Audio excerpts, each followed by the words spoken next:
στο υπόλοιπο.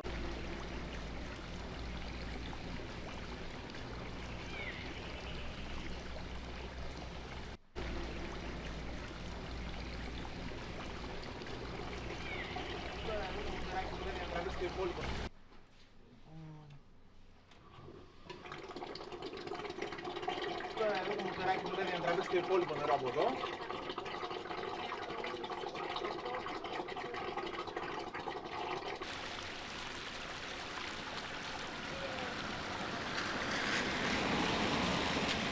Τα σπίτια που είμαστε εδώ στην άκρη του χωριού, επειδή υπάρχει μια μεγάλη λακκούβα, μαζεύεται και το περισσότερο νερό. Όταν πλημμυρίζουν τα ποτάμια, το νερό έρχεται από την έξω μεριά του χωριού και έρχεται στα σπίτια μας μέσα.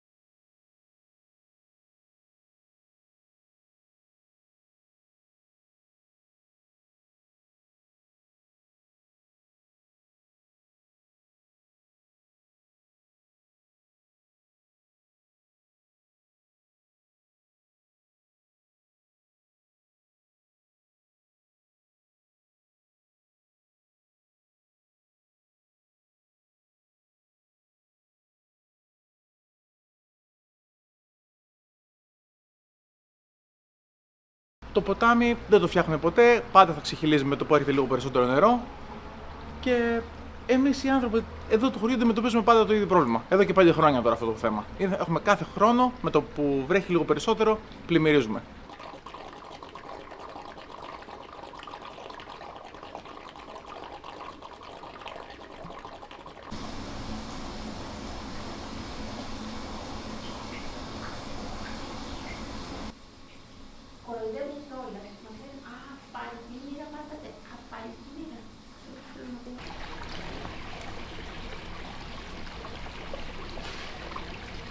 Δεν έχουν κάνει κάτι, ούτε από το Δήμο, ούτε από την Ομαρχία, τίποτα.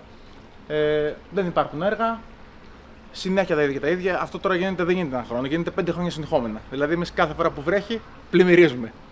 Έχει καταντήσει γελίο και αστείο.